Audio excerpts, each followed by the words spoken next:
Ya, assalamualaikum warahmatullahi wabarakatuh. Baik, perkenalkan sebelumnya nama saya Adam Al Khairi dengan NIM 2100030046. Asal saya dari Riau, Pekanbaru Riau.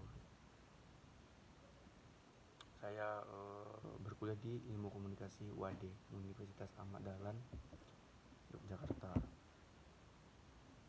Dan saya sekarang duduk di semester 1. Baik, berdiri saya di sini ingin menyampaikan tugas UAS saya gitu.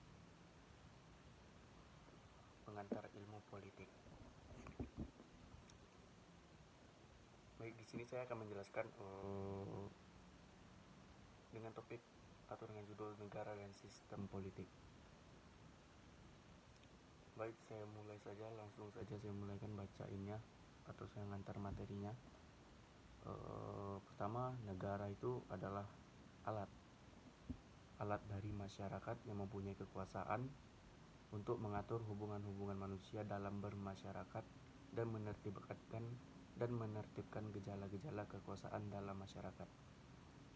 Baik, di sini selain negara dengan pengertiannya, sini ada tugas negara, yaitu pertama mengendalikan atau mengatur gejala-gejala kekuasaan atau asosial, yakni yang bertentangan satu sama lain. Jadi tugas negara ini sebagai faktor penengahnya gitu, dengan adanya undang-undang yang dibuat. Kedua, mengorganisir kegiatan manusia dan golongan-golongan ke arah terciptanya tujuan-tujuan dari masyarakat seluruhnya. Negara menentukan bagaimana kegiatan-kegiatan asosiasi-asosiasi kemasyarakatan disesuaikan satu sama lain dan diarahkan kepada tujuan nasional.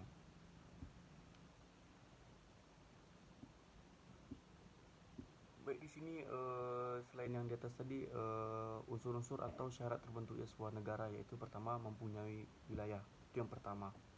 Setiap negara itu menduduki tempat tertentu di muka bumi dan mempunyai perbatasan tertentu dalam setiap negara. Baik, yang kedua pendudukan. Setiap negara mempunyai penduduk, itu harus pertama tuh. Yang keduanya harus mempunyai isi atau memiliki penduduk di dalamnya. Ketiga, pemerintah. Nah, yang ketiga pemerintah ini, setiap negara mempunyai organisasi yang berwenang untuk memutuskan dan melaksanakan keputusan-keputusan yang berkait bagi seluruh penduduk yang ada di negaranya atau yang ada di wilayah tersebut. Nah, yang terakhir, yang keempat, kedaulatan. Kedaulatan adalah kekuasaan yang tertinggi. Jadi kedaulatan ini adalah kekuasaan yang tertinggi untuk membuat undang-undang dan melaksanakan dengan semua cara, termasuk dalam kurung termasuk paksaan yang tersedia. Baik, kita membahas tentang negara kita ini. Tujuan dari negara Republik Indonesia, Undang-Undang Dasar 1945, untuk membentuk suatu pemerintah negara Indonesia yang melindungi segenap bangsa Indonesia ini dan seluruh tumpah darah Indonesia, dan untuk memajukan kesejahteraan umum.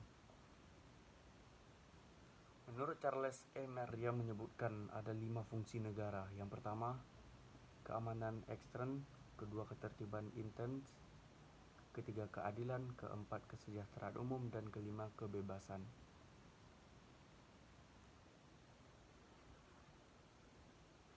Baik, selanjutnya kita akan membahas istilah negara dan istilah sistem politik. Langsung saja yang saya bacakan unsur-unsur sistem politik.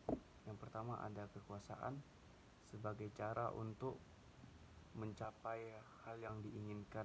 Harus ada di antara lainnya sumber-sumber di antara kelompok-kelompok dalam masyarakat tersebut. Kedua, kepentingan. Kepentingan ini maksudnya itu tujuan-tujuan yang dikejar oleh pelaku-pelaku atau kelompok politik. Ketiga, kebijaksanaan, hasil dari interaksi antara kekuasaan dan kepentingan, biasanya dalam bentuk perundang-undangan. Yang terakhir, yang keempat, budaya politik, orientasi subjektif dan individu terhadap sistem politik.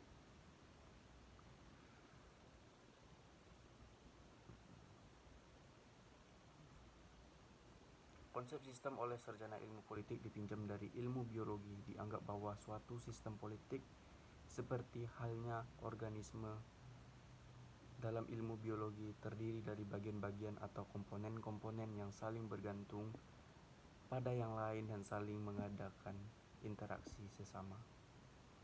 Baiklah, sekian yang dapat saya sampaikan dalam pertemuan kali ini. Lebih kurang dan mohon maaf. Saya Adam Makairi. Assalamualaikum warahmatullahi wabarakatuh.